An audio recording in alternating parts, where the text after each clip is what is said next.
Everyone, welcome back to my channel. So তোমরা আমার skin care video দেখতে ভীষণ পছন্দ করো, তাই আজকে একটা স্কিন কেয়ার রিলেটেড ভিডিও তোমাদের সাথে শেয়ার করছি। আজ আমি ট্রাই করব মিনিসিরির 3-in-1 শীট মাস্কটা। আমি নর্মালি শীট মাস্ক কিন্তু একটা স্টেপেই দেখেছি, বাট এখানে কিন্তু ভীষণ ইন্টারেস্টিং 3টে স্টেপ আছে। সো ফার্স্টে আছে ফেস ওয়াশ, নেক্সট হচ্ছে শীট মাস্কটা, অ্যান্ড থার্ড হচ্ছে সিরাম। সো চলো, সবার ফার্স্টেই আমরা যেটা করবো সেটা হচ্ছে ফেস ওয়াশ।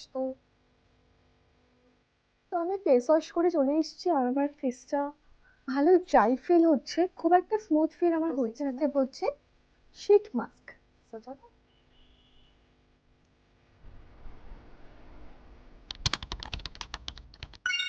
মানে লাস্ট স্টেপ সিরাম। অনেকটা কোয়ান্টিটি সিরাম দিতে হবে। সো এটা হচ্ছে আমার ফাইনাল রেজাল্ট, আমি তোমাদের সাথে ক্লোজলি শেয়ার করছি। তোমরা রেজাল্টটা দেখতে পাচ্ছ। নাইস। তো ডেফিনেটলি তোমরাও কিন্তু ইউজ করতে পারো। ভিডিওটা কিন্তু এখানেই শেষ করছি। আমার ভিডিওগুলো যদি তোমাদের ভালো লাগে তাহলে কিন্তু অবশ্যই সাবস্ক্রাইব করে দিও, আর অবশ্যই শেয়ার করো নেক্সট তোমরা কি টপিকে ভিডিও দেখতে চাও। তো দেখা হবে নেক্সট ভিডিওতে। বাই।